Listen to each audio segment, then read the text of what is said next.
Bulsam eğer bu dünyada dağılırlar, Bulatı bir duvarıydım jırlı jırlı. Yalan derdim kıyar ola verirdim, Erkeğim neler nölerimden kapırdım. Eğer şurayı bilsem de dağıtırlar, hep yaşardım birli birli yanıp diye. Belki yine sonlu dönüm, sonlu jırım, sonlu sözüm, sonlu doku yaşamdır diye. Eğer şurayı bilsem de dağıtırlar, hep yaşardım birli birli yanıp diye. Belki yine sonlu dönüm, sonlu jırım, sonlu sözüm, sonlu doku yaşamdır diye.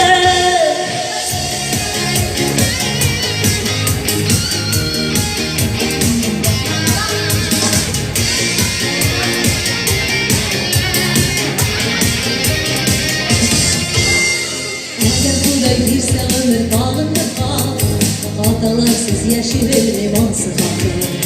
Jillerlikler kutlandı alarında, kılarıydı bahtını hakiki kapı. Eğer kılday bilse ömür bağında kal, hep yaşardım dirli dirli yanıp diye. Belki yine sonlu dönüm, sonlu jırım, sonlu sözüm, sonlu dokur yaşamdır diye. Eğer kılday bilse ömür bağında kal, belki yine sonlu dönüm, sonlu jırım, sonlu sözüm, sonlu doku yaşamdır diye.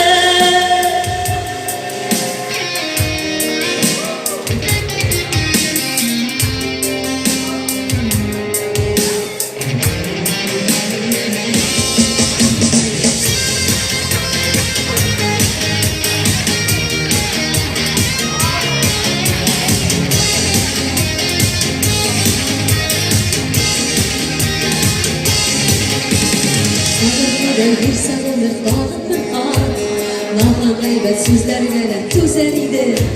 Şu bir baskan kırmalarga basa basa, Şuluk yoldan dağındır ka tüzer idi. Bilsem ömür dağıtır kal, hep yaşardım dirli dirli yanıp diye. Belki yine sonlu dönüm, sonlu jırım, sonlu sözüm, sonlu dokur yaşamdır diye.